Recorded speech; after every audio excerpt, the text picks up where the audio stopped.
اس معاملے میں بہت زیادہ غلطی کا شکار ہے. بس میں آپ سے مختصر وقت میں رخصت چاہوں گا.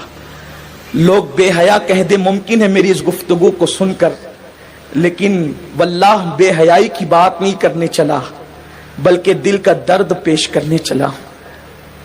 کوئی بے حیا کہے تو لاکھ کہہ دے، اس لیے کہ شوق نہیں ہے، مجبوری کہلوا رہی ہے. جو کہنا چاہتا ہوں، آج ہمارے نوجوان جس فعل بد میں سب سے زیادہ گرفتار ہیں، زنا سے بھی زیادہ، وہ ہے اپنے ہاتھوں سے اپنے اوپر غسل کو فرض کرنا.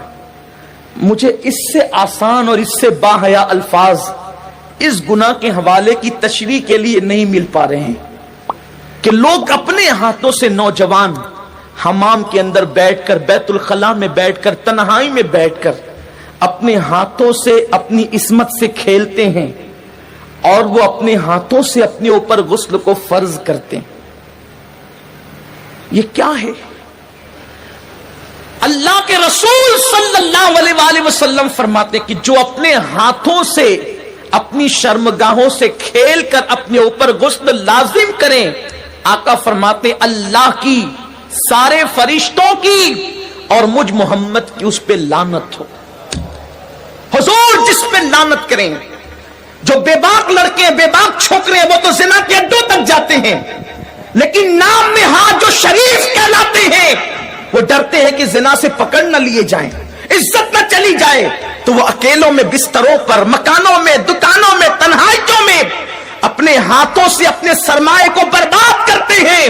میں اپنا دل کا درد اپنے ان بھائیوں تک پہنچانا چاہتا ہوں، اور آپ کے توسط سے دنیا بھر میں میرے جو نوجوان اس فعل بد میں گرفتار ہے، جس پر رسول پاک نے لعنت کی، اللہ نے لعنت کی، حضور علیہ الصلوۃ والتسلیم کے غلاموں، جو اپنے ہاتھوں سے اپنے اوپر غسل فرض کریں، قیامت کے دن ان کو زانیوں سے زیادہ سخت عذاب دیا جائے گا.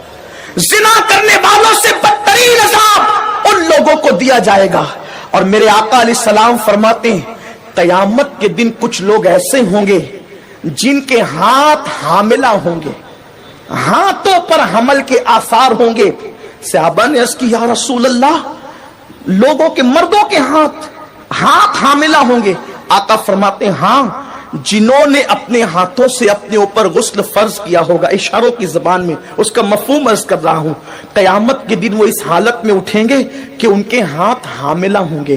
اور یاد رکھنا، ایسا کرنے والے ان کے چہروں پر پھٹکار برستی ہے، آنکھوں کے ارد گرد کالے کالے ہلکے پڑ جاتے ہیں، گڑے پڑ جاتے ہیں، آنکھیں اندر کو دھنس جاتی ہے، زندہ رہ کر بھی انسان مردہ نظر آتا ہے. اور اگر 1 مہینے تک یہ فعل بد کر لیا، ساری زندگی اس کی عادت پڑ جاتی ہے. ایک وقت تو وہ آتا ہے کہ انسان شادی کے قابل نہیں رہ جاتا. جب ماں باپ شادی کا پلان پیش کرتے ہیں، ادھر منہ چھپا رہا ہے، ادھر منہ چھپا رہا ہے، گویا کہ اپنی زندگی کو تباہ کر چکا ہے، برباد کر چکا ہے. سنی دعوت اسلامی کے اجتماع میں آنے والوں، وقت کے اختصار کو ملحوظ رکھتے ہوئے بس اتنا پیغام آپ کو دے دوں، اگر آج سے پہلے کسی نے اپنے ہاتھوں اپنے اوپر غسل فرض کر کے حضور کی لعنت مول لی ہے، اللہ اس کے رسول کی لعنت کا وہ شکار ہوا ہے، اللہ اکبر، تو وہ آج اس سنی اجتماع میں سچی توبہ کرے. اس لیے کہ توبہ انسان کی زندگی کو بدل دیتی ہے. یہ توبہ ہی ہے جس نے فضیل ابن عیاض کو اولیاء کا تاجدار بنایا. یہ توبہ ہی ہے جس نے بشر حافی کو بغداد کے میخانے سے نکال کر کعبے کا مجاور بنایا اور 2 لاکھ حدیثوں کا حافظ بنا دیا. یہ توبہ ہی ہے جو انسان کو بہت بلند مرتبے تک لے جاتی ہے. آج سچی توبہ کر لیں، اس لیے کہ توبہ کرو گے نجات پاؤ گے. ایک حدیث پاک کا خلاصہ اختصار سے اور اپنی گفتگو تمام کروں. جب بھی ایسے گناہ کرنے کو دل چاہے تو اس وقت اتنا سوچنا کہ اللہ دیکھ رہا ہے. اگر یہ سوچ کر کے گناہ چھوڑ دیا تو زندگی کامیاب ہے. میرے آقا علیہ السلام نے اس حدیث کو، عبداللہ ابن عمر کہتے ہیں میرا بچپنا تھا، کم و بیش 7 مرتبہ میں نے حضور سے یہ حدیث سنی ہے. آقا فرماتے ہیں کفل نام کا بنی اسرائیل میں ایک شخص تھا، ایک جوان تھا، گناہ کرنا اس کی عادت تھی. ایک مرتبہ ایک لڑکی کو پیسوں کی ضرورت تھی، محلے میں کسی نے نہیں دیا، سینکڑوں کی ضرورت تھی، اس نے ہزاروں دے دیے.